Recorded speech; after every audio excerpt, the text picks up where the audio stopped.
다 함께 찬송가 286장 주 예수님 내 맘에 오사 찬양하시겠습니다.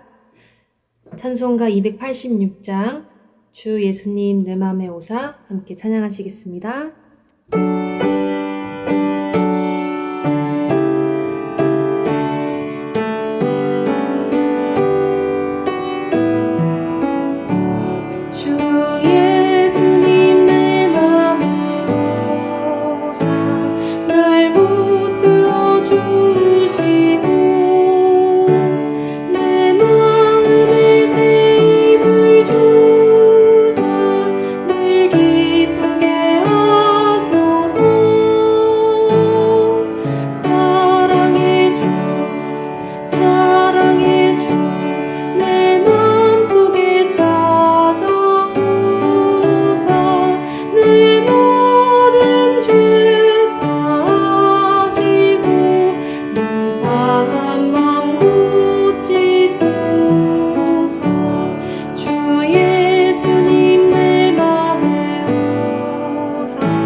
함께 기도하시죠.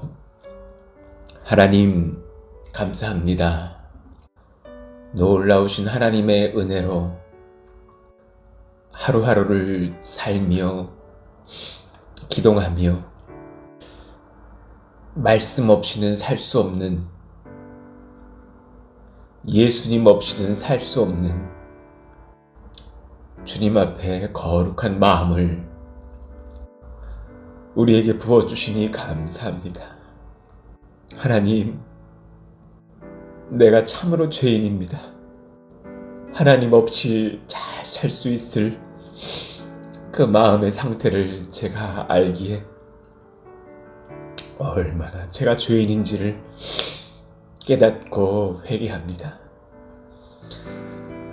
저를 주님께서 불쌍히 여겨주시고 하나님의 마음이 부어져서, 예수 그리스도의 마음이 부어져서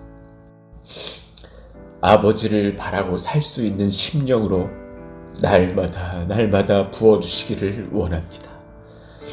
사역을 마치시면 새벽 미명에 아버지를 만나고자 산으로 달려가셔서 기도하셨던 그 예수님의 마음이 우리 가운데 부어지기를 원합니다.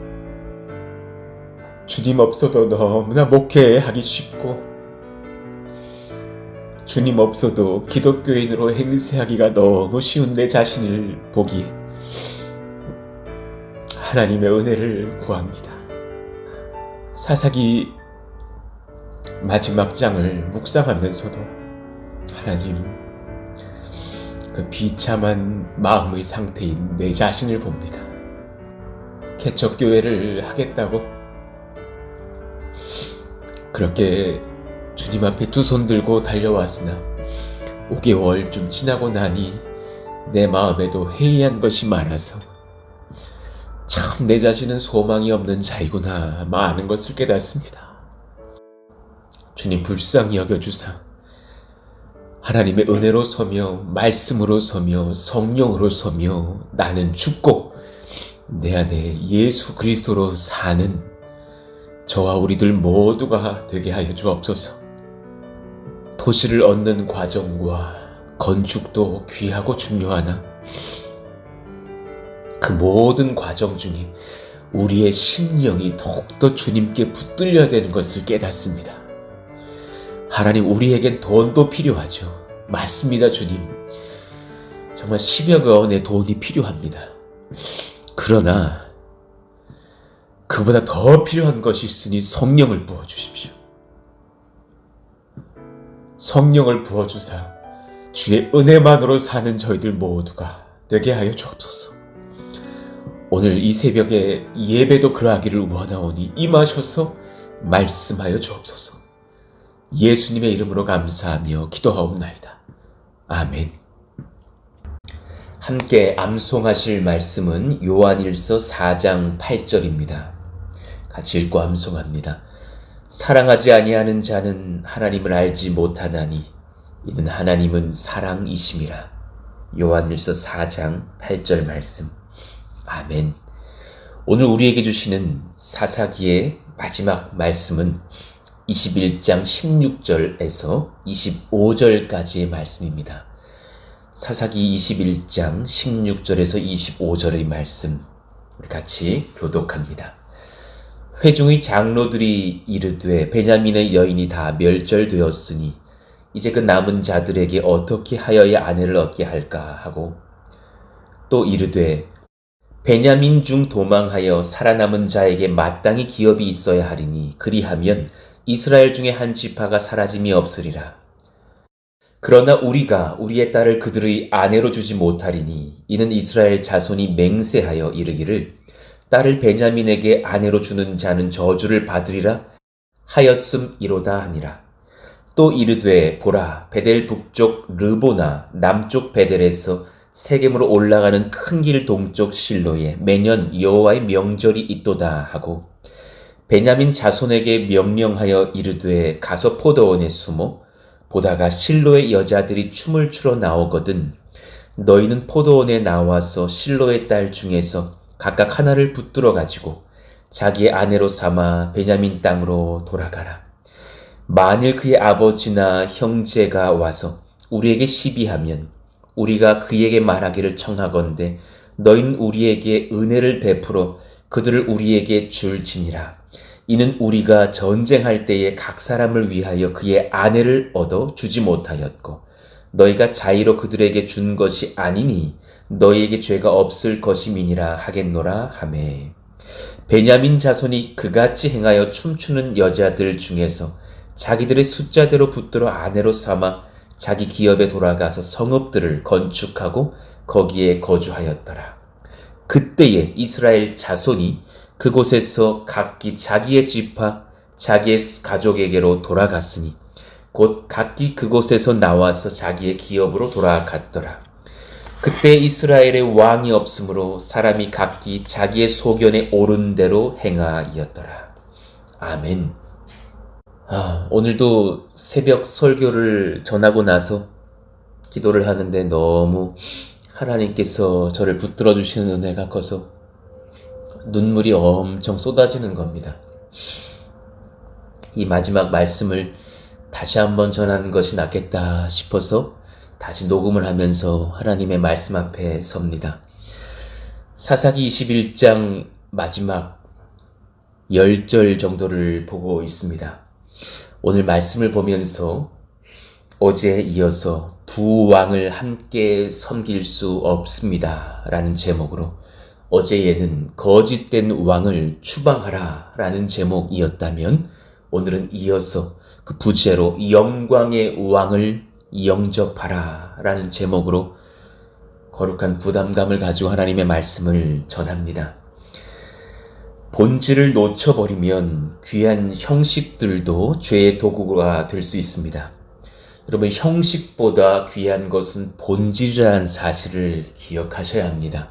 물론 그 본질을 담고 있는 형식은 대단히 중요합니다. 그래서 예를 들어 그제 주일에 예배를 우리 사역자들이 고민하면서도 몇 번의 토론과 회의를 하면서 그 예배 순서들을 점검하였는지 모릅니다. 그러나 그렇게 형식도 귀하지만 그 형식을 귀하게 할 수 있는 중심은 본질에 있다는 사실이죠. 그렇죠. 본질을 놓쳐버리면 형식들마저도 죄의 도구로 전락합니다. 일전에 미스바 총회와 예배로 모였던 이스라엘 백성들이 그 40만 명이 모였던 현장에서 본질을 회복하고 회개와 주님의 임재와 말씀을 구하는 그런 예배가 드려질 수 있었다면 얼마나 좋았을까. 그런데 그때 그들은 그런 형식적인 예배를 잠깐 드린 뒤에 이제 본질을 잊어버리고 본인들이 하나님의 역할을 자처하면서 정말 헛된 맹세들 몇 가지를 했었습니다. 첫 번째로는 우리의 딸들을 베냐민 지파에게 주지 않겠다라고 여호와의 이름을 부르며 맹세를 하죠. 두 번째, 이 총회에 참석하지 않은 자들을 죽이겠다. 이 무모한 맹세들을 하면서 참이 어이없고 추악한 살인의 현장들이 반복되는 것을 우리는 보게 되지 않습니까? 결국 길르앗 야베스 사람들을 죽이고 그 처녀 400명들을 붙잡아서 강제로 몰살시킨 베냐민 지파의 생존자 600명의 형제들 중 400명의 아내들로 주어버립니다. 비인격적이고 폭력적인 광기를 보이는 이스라엘 사람들의 판단들을 보죠. 그리고 이제 본인이 또 하나님의 역할을 자처하면서 남은 아내를 얻지 못한 200명의 남성들을 위해서 그들의 아내들을 얻어주기 위한 전략을 다시 한번 세웁니다. 왜 자꾸 하나님의 역할을 자처하는지요? 그저 하나님께 긍휼을 구하며 우리의 죄를 자복하며 하나님의 은혜를 구하며 이들을 하나님께서 인도해 주시기를 간구하면 선한 길을 허락하여 주실 것인데 하나님께 구하지 않고 본인들이 하나님의 역할을 자처합니다. 19절 이후에 나타나는 장면을 잠깐 보십시다. 또 이르되 보라, 베델 북쪽 르보나 남쪽 베델에서 세겜으로 올라간 큰 길 동쪽 실로에 매년 여호와의 명절이 있도다. 베냐민 자손에게 명령하여 이르되 가서 포도원에 숨어 보다가 실로의 여자들이 춤을 추러 나오거든 너희는 포도원에서 나와서 실로의 딸 중에서 각각 하나를 붙들어 가지고 자기 아내로 삼아 베냐민 땅으로 돌아가라. 얼마나 추악한 방법을 알려줍니까? 22절, 만일 그의 아버지나 형제가 와서 우리에게 시비하면, 당연히 시비하죠. 정상적인 상황이 아닌데요. 이건 불법이며 납치이며 강간이고 성추행인데요. 우리가 그에게 말하기를 청하건대 너희는 우리에게 은혜를 베풀어 그들을 우리에게 줄지니라. 이는 우리가 전쟁할 때에 각 사람을 위하여 그의 아내를 얻어주지 못하였고 너희가 자의로 그들에게 준 것이 아니니 너희에게 죄가 없을 것임이니라 하겠노라 하매. 지금 무엇을 가르쳐주는 것입니까? 우리가 맹세하여서 자신들의 딸을 베냐민 남자들에게 주지 않겠다고 모든 이스라엘 아버지들의 서약이 있었다. 그러니 아버지가 주는 딸은 하나님께서 허락하시지 않을 것이니 포도원에 숨어 있다가 실로의 여인들이 예배하러 춤을 출 때 너희가 강제로 붙들어 와서 그들을 납치하여 아내로 삼아 버리면 그들의 아버지가 자의로 승인하여서 준 것이 아니라 너희가 강제로 뺏은 것이니 죄가 되지 않을 것이다 라고 지도해 줍니다. 비정상입니다. 치료가 강력히 필요합니다. 그러니 이 말씀 다시 한번 우리가 읽지만 맞습니다. 사사기 21장 25절 우리 같이 한번 읽어보죠. 바로 이 상태입니다. 그때 이스라엘에 왕이 없으므로 사람이 각기 자기의 소견에 옳은 대로 행하였더라. 내가 너무 중요한 상태. 그 증거가 24절에 등장합니다. 그때 이스라엘 자손이 그곳에서 각기 자기의 지파, 자기의 가족에게로 돌아갔으니 곧 각기 그곳에서 나와서 자기의 기업으로 돌아갔더라. 내가 중요한 사람이 됐다라는 얘기예요. 내 지파를 위해서 일하고 내 가족이고 내 기업이 중요하니 다른 모든 불법을 합법화할 수 있는 사람들이 되었다라는 말씀이에요. 그러니 다시금 재해석해 보건대 25절의 말씀을 이렇게 다시금 읽어볼 수 있는 거예요. 그때에 이스라엘이 하나님을 왕으로 인정하지 않고 스스로 내가 왕이 되고자 하였으므로 사람이 각기 자기의 소견에 옳은 대로 행하였더라. 이렇게 사사기가 끝이 난 것이 참 먹먹하죠. 이 마음이 한순간에 내 마음이 될 수 있는 것 같아서 제가 참 요즘 눈물이 많고 오늘도 눈물로 이 말씀을 증거합니다. 여러분의 마음은 어떠신지요? 여러분 돌아보셔야 합니다. 이런 말씀을 들으시면서 이요한 목사가 설교 괜찮네 아니면 별로네 이 정도로 평가하시라고 이 설교 지금 하나님께서 저를 통해서 전하고 계신 것이 아니라는 사실을 저는 압니다. 여러분 심령을 돌아보셔야 됩니다. 영적인 수술대에 올라가셔야 합니다. 하나님 앞에서 나를 살펴보십시오. 그 성령이 조명하시는 빛으로 여러분의 심령을 샅샅이 살펴보시기를 원합니다. 우리의 마음이 성령이 떠나시면 어떤 것들이 흘러나옵니까? 마가복음 7장 21절 이유를 읽어봐 드릴게요. 속에서 그 사람의 마음에서 나오는 것은 악한 생각 곧 음란과 도둑질과 살인과 간음과 탐욕과 악독과 속임과 음탕과 질투와 비방과 교만과 우매함이니 이 모든 악한 것이 다 속에서 나와서 사람을 더럽게 하느니라. 지금 이거 예수님의 설교예요. 너무나 정확한 설교예요. 어제 제가 그 사회복지학과 수업에서 배웠던 정신분열 사회복지학에서 배웠던 수많은 정신적인 질환의 증상의 싹이 제 안에 있다라고 고백했던 것처럼 지금 예수님은 제 속을 너무나 잘 알고 계시는 거예요. 온갖 더러운 것들이 내 안에서 꿈틀대고 있는 것을 저는 보게 되는 거죠. 기독교인의 권세의 근본이 어디 있는 줄 아십니까? 그런 내가 성령을 만나면, 예수님을 만나면 변화될 수 있다라는 사실입니다. 기독교의 권세의 기본은 어디 있느냐? 죄인도, 그 소망 없는 죄인도 하나님의 은혜가 임하면 반드시 변화됩니다. 구원받아 천국 가는 것과 삶의 성화가 일어날 수 있습니다. 부자가 천국에 가는 것이 낙타가 바늘귀에 들어가는 것보다 어렵다고 말하셨어요. 얼마나 사람이 스스로 변화되기는 어려운지, 특히나 부유한 사람들, 가진 것이 다 갖춰졌다 여길 만한 사람들은 특히나 예수님 앞에서 나를 돌아보기가 어렵다고, 변화되기가 어렵다고 하신 말씀이죠.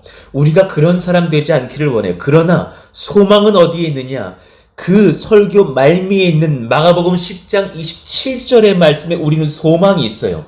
예수께서 그들을 보시며 이르시되 사람으로는 할 수 없으되 하나님으로는 그렇지 아니하니 하나님으로서는 다 하실 수 있느니라. 우리의 소망은 여기에 있습니다. 하나님은 우리를 변화시키실 수 있으십니다. 할렐루야. 여러분, 이 소망 놓치면 기독교는 무너집니다. 이거 아셔요? 살인자 사울이 바뀌어서 바울이 됐고, 비겁한 거짓말쟁이 베드로가 바뀌어서 예수님 증거하다가 십자가에 거꾸로 매달려 순교하기도 하며, 내 권세를 달라고 말하던 야고보와 요한이 첫 번째 마지막 순교자가 되기도 한 것처럼 사람은 성령 안에서 변화될 수 있습니다. 성령이 역사하시는 설교를 하면 이요한이가 설교를 잘해서가 아니라 성령이 붙들어 주시는 설교자만 되면 그 말씀을 듣는 뭇 심령들은 성령 안에서 거룩하게 바뀝니다. 전 그것을 믿고 목회합니다. 그래서 이렇게 설교에 목숨을 걸고 성령의 은혜를 구하는 것이죠. 마찬가지시기를 원합니다. 이 소망을 저와 여러분이 갖기를 원하며, 아니요, 그 말씀을 전하기도 전에 이 소망을 창세전부터 가지고 계신 분이 계시니, 영원토록 그 소망을 지키시는 분이 계시니 우리 주 하나님 아버지이십니다. 할렐루야. 그래서 아들을 보내시는 것 아니에요? 우리를 바꾸시겠다라는 소망 가지고. 그래서 성령을 보내신 것 아닙니까? 우리를 거룩한 하나님의 나라로 삼으시려고. 여러분 좋아하시는 생선 그림 하나 보여드릴게요. 두 생선이 보이실 거예요. 위에 아래 중에 무엇이 참족이고 무엇이 조기 사춘인 부세입니까? 찾아보세요. 좀 어렵죠? 아시는 분들은 아실 거예요. 위의 것은 조기 사춘이라 부르는 중국산 부세이고 아래 것은 국산 참족이랍니다. 여러분 무엇으로 구분할 수 있어요? 전문가는 안 돼요. 가슴 지느러미, 배 지느러미, 뒷 지느러미가 선명한 황금색을 띠는 아래 것이 참족이다. 배때기에도 황금색을 띠고 주둥이는 조금 더 붉으스름하고 주둥이 속은 하얗고 눈 위는 노랗고 대체적으로 몸집이 작으며 살이 탄탄하면 참족이고 그렇지 않은 것들은 살이 물컹물컹하고 몸집이 좀 더 커 보이는 것들은 사실은 부세라라는 거예요. 중국산 가짜 족이죠. 그런데 여러분 진짜 참조기와 부세의 차이점은 아시는 분 잘 아시는 것처럼 그 이마에 있어요. 아시죠? 그 다음 사진 한번 보세요. 위에 사진, 그 생선 두 마리 중에 위에 부세의 사진에는 뼈가 11자로 되어 있어서 다이아몬드 모양이 없어요. 그런데 참조기는 아래 것은 그 뼈 자체가 다르게 되어 있어서 참조기는 그렇게 다이아몬드의 모양이 이마에 있다라는 거예요. 그런데 이제 많은 사람들은 조기를 먹는 것보다 전문가들은 굴비를 먹는 것이 더 몸에 좋답니다. 그렇게 말을 한다는 거예요. 왜 그러냐면 조기와 굴비 차이는 아시죠? 조기를 이제 말리면 굴비잖아요. 이 새벽부터 조기와 굴비 얘기를 하니까 또 시장 하셔서 시험 드시지 않기를 바라지만 여러분 굴비는 조기와 달라진대요. 똑같은 생선인데 말리면 일반 참조기는 주성분이 단백질, 비타민으로 구성이 되지만 말리면서 굴비가 되면 주성분이 단백질인 것은 맞으나 지방, 회분, 칼슘, 인, 철분, 나이아신 등의 무기 성분들이 골고루 더 증가가 된답니다. 그러면서 생조기와는 달리 훨씬 더 감칠맛이 나고 식욕을 촉진시키고 몸에도 더 유익한 것이 된다는 거예요. 여러분 제가 왜 지금 이 말씀을 이야기하고 있느냐. 저는 요즘 한국 교회를 볼 때에 참조기 같은 성도 별로 없는 것 같아요. 너무 조기 사춘들이 많아요. 동의하시지 않으세요? 교회 출석은 하나 예수님 믿지 않는 사람들, 예수님께 주되심을 인정하지 않은 사람들 너무 많아요. 그 머리에 다이아몬드, 예수님의 보혈이 묻혀지지 않은 사람들이 너무 많은 것 같아요. 나를 위해 살아요. 내 자신을 위해 산다고요. 어떻게 하면 이 교회에서 나의 권세를 부려볼까?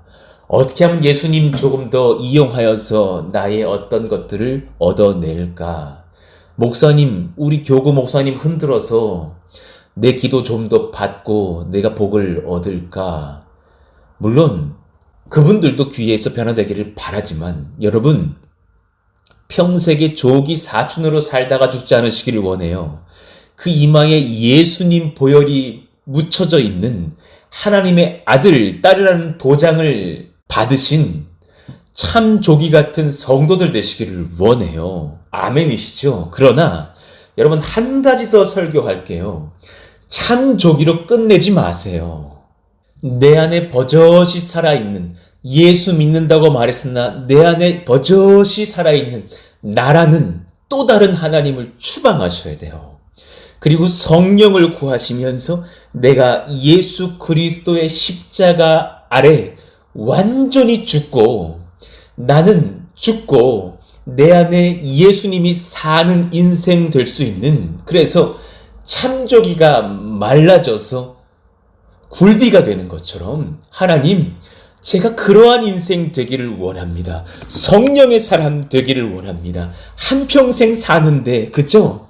죄 짓고 살다가 예수님 간신히 믿어 천국 갈까 말까 고민하는 인생 되는 것이 아니라 이왕에 믿기로 한 거 제대로 믿어서 나는 죽고 내 안에 예수가 사시는 인생을 살면서 주님 따라 성령 따라 살다가 분주하고 바쁘고 피곤하고 가난하고 어렵게라도 살다가 죽게 가기를 원합니다. 고백할 수 있는 심령의 그 순수함, 그 순전함이 회복될 수 있기를 예수 이름으로 축원합니다.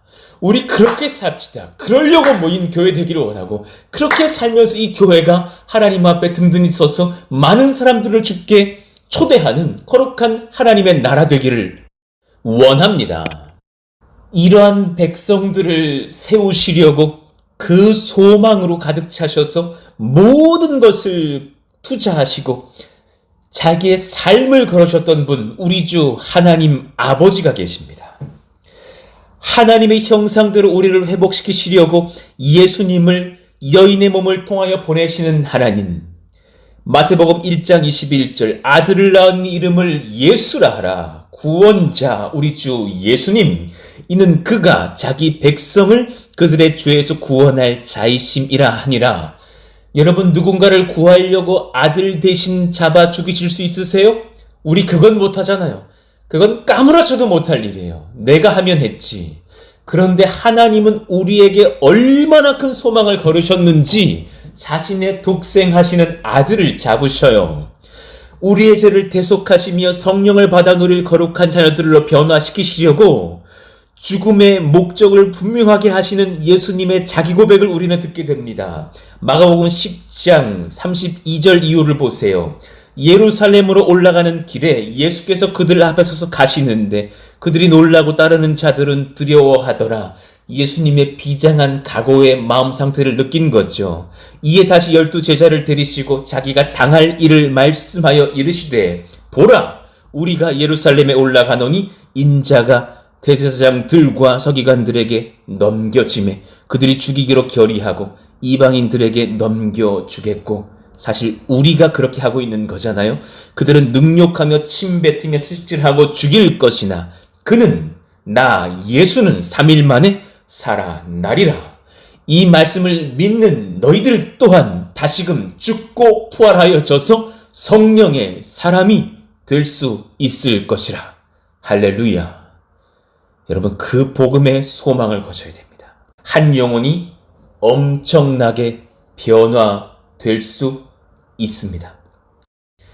마가복음 5장에 보면 그 증거가 나타나죠. 2절부터 봅시다. 배에서 나오심에 곧 더러운 귀신 들린 사람이 무덤 사이에서 나와 예수를 만나니라. 그 사람은 무덤 사이에 거처하는데 이제는 아무도 그를 쇠사슬로도 맬 수 없게 되었으니, 이는 여러 번 고랑과 쇠사슬을 매였어도 쇠사슬을 끊고 고랑을 깨트렸음이러라. 얼마나 힘이 장사인 거예요?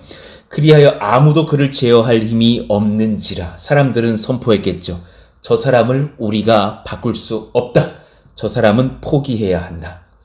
5절, 밤낮 무덤 사이에서나 산에서나 늘 소리 지르며 돌로 자기의 몸을 해치고 있었더라. 그가 멀리서 예수를 보고 달려와 절하며 큰 소리로 부르짖어 이르되, 그 뒤에 고백이 너무나 충격적이에요. 지극히 높으신 하나님의 아들 예수여. 정확하게 신앙 고백하는 것 같아요. 지극히 높으신 하나님의 아들 예수여. 여러분 자녀가 대표 기도를 시켰더니, 식사 기도를 시켰더니 지극히 높으신 하나님의 아들 예수님, 그럼 얼마나 감동스러울 거예요. 그런데 귀신들은 예수님이 누구신 줄을 아나 그 뒤가 틀린 거예요. 나와 당신이 무슨 상관이 있나이까. 여러분, 이런 고백하면 참 족이 못된 거예요. 그 사람의 인생 평생 족이 사춘으로 살다가 지옥으로 가는 거예요. 천지 만물을 창조하시고 인생을 구원할 구주가 예수님이신 것을 아나 그분과 관계하며 그분께 나의 삶을 드리는 것이 아니라 나와 당신이 무슨 상관이 있습니까? 사사기 말미의 고백인 거예요. 내가 왕인데 왜 다른 왕을 내가 섬겨야 합니까? 좀 내버려 두십시오 라고 말한다면 그의 삶과 이 군대 귀신의 고백과 다를 것이 하나도 없다는 사실이에요.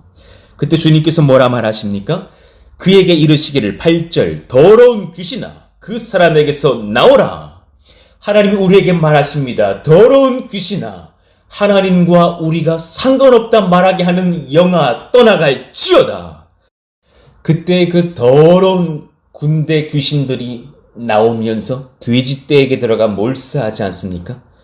그런 뒤에 그 귀신 들렸던 자가 어떻게 변해 있습니까? 15절 예수께 이르러 그 귀신 들렸던 자 곧 군대 귀신 집혔던 자가 옷을 입고 정신이 온전하여 앉은 것을 보고 두려워하더라. 그는 완전히 변화되어 있었습니다. 이후에 그가 예수님과 동행하기를 원했으나 예수님이 그걸 허락해 주시지 않으시면서 뭐라고 비전을 주시는 줄 아셔요? 19절 허락하지 아니하시고 그에게 이르시되 우리에게 주시는 소망입니다. 비전입니다. 집으로 돌아가 주께서 내게 어떻게 큰일을 행하사 너를 불쌍히 여기신 것을 내 가족에게 알리라 하시니 분명히 가족에게 알리라고 하셨으나 그는 더 큰일을 합니다. 20절 그가 가서 예수께서 자기에게 어떻게 큰일 행하셨는지를 데가볼리에 전파하니 더 큰 지적을 말합니다. 고덕 땅에서 변화를 시켜 놓았더니 그는 평택 전역을 가서 복음을 전했다. 이런 말과도 같습니다. 모든 사람이 놀랍게 여기더라. 사람은 그리스도 예수 안에서 성령 안에서 변화될 수 있습니다. 여러분 그러니 이 한 말씀을 전합니다. 영광의 왕을 영접하십시오. 예수님을 내 생명의 주인으로 받아들이시고 성령의 종이 되고자 하나님께 엎드려 간구하며 거룩하신 영을 구하시기를 축원합니다. 그것 외에 소망이 없습니다. 갈라디아서 6장 8절 자기의 육체를 위하여 심는 자는 육체로부터 썩어질 것을 거두고 육체를 위하여 심는 자는 성령으로부터 영생을 거두리라. 여러분 이 삶을 적용하려면 한 가지 결단을 하셔야 됩니다. 사도 바울이 성령에 대한 설교를 할 때 반드시 십자가를 소개하는데요. 그 십자가를 소개할 때 꼭 넣는 표현 한 가지가 있습니다. 내가 십자가에 주님과 같이 매달렸다라는 고백을 하는 거예요. 갈라디아서 6장 14절 그러나 내게는 우리 주 예수 그리스도의 십자가 외에 결코 자랑할 것이 없으니 왜냐하면 그리스도로 말미암아 세상이 나를 대하여 십자가에 못 박히고 내가 또한 세상에 대하여 그러하니라. 내가 또한 세상에 대하여 그리스도로 말미암아 내가 십자가에 못 박혔느니라라는 표현을 하는 거예요. 영광의 왕을 영접하라. 영광의 왕을 영접하는 장소는 여러분 각자의 십자가 위가 되어야 합니다. 십자가 아래에서 버젓이 돌아다니고 계시면 안 됩니다. 십자가 위에 달려있는 여러분 자신을 보아야 합니다. 나는 죽었습니다. 십자가를 자랑할 유일한 장소는 십자가 위이어야 합니다. 우리가 십자가 위에 매달려 있을 때에 우리는 십자가를 자랑하고 십자가를 크게 즐거워할 수 있습니다. 그 아래에서는 절대로 자랑할 수가 없습니다. 우리가 십자가에 자신이 못 박혀 매달려 있다는 것을 깨닫기 전까지는 우리의 자랑은 우리 자신을 자랑하는 것이 될 것입니다. 잊지 마십시오. 갈라디아서 2장 20절 우리 같이 한번 읽어볼까요? 내가 그리스도와 함께 십자가에 못 박혔나니 그런즉 이제는 내가 사는 것이 아니요 오직 내 안에 그리스도께서 사시는 것이라. 이제 내가 육체 가운데 사는 것은 나를 사랑하사 나를 위하여 자기 자신을 버리신 하나님의 아들을 믿는 믿음 안에서 사는 것이라. 하나님, 내가 버젓이 살아있사오니 나를 용서하여 주시기를 원합니다. 내가 십자가에 달려 죽기를 원하며 내 안에 예수님께서 유일하게 사시기를 원합니다. 여러분, 사사기를 마무리하면서 이 말씀을 기억하십시오. 두 왕을 함께 섬길 수 없습니다. 거짓된 왕을 추방하십시오. 영광의 왕을 영접하십시오. 그 현장이 십자가 위가 되어야 합니다. 요즘 저의 소망이 한 가지가 있습니다. 주님, 낮에도 뵙기를 원하며 밤에도 뵙기를 원하며 꿈에서도 뵙기를 원합니다. 너무 주님이 보고 싶습니다. 버젓이 살아있는 내 자신을 이제 그만 보기를 원하고 내 안에 살아 역사하시는 예수님을 매 시간 보기를 원합니다. 우리 여러분, 우리 이 찬양 부르시면서 마무리하고 기도하시죠. 490장 찬송이요. 주여 지난밤 내 꿈에 배웠으니 그 꿈 이루어 주옵소서. 주님 정말 뵙기를 원한다고 우리 같이 힘차게 한번 고백하고 기도하시죠. 주여 지난밤 내 꿈에 배웠으니 그 꿈 이루어 주옵소서. 밤과 아침에 계시로 보여주사 항상 은혜를 주옵소서. 나의 놀라운 꿈 정녕 나 믿기는 장차 큰 은혜 받을 표니 나의 놀라운 꿈 정녕 이루어져 주님 얼굴을 배우리라.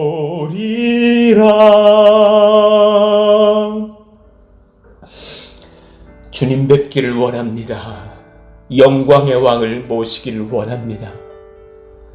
거짓된 왕을 추방하며 주님만 뵙기 원하오니 나의 주 나의 왕이여 오시옵소서. 오늘 말씀을 기억하시면서 우리 다 함께 주여 부르짖고 기도합니다. 주여! 하나님 감사하며 감사합니다. 이 죄인을 주님 불쌍히 여겨주시기를 원합니다. 내가 너무나 살아있사오니 나를 불쌍히 여겨주시고 하나님의 영으로 붙드사 내 안에 예수께서 살아나시기를 원하며 내가 십자가 위에 달렸으니 나는 죽고 예수님만 바라보게 하여 주시옵소서.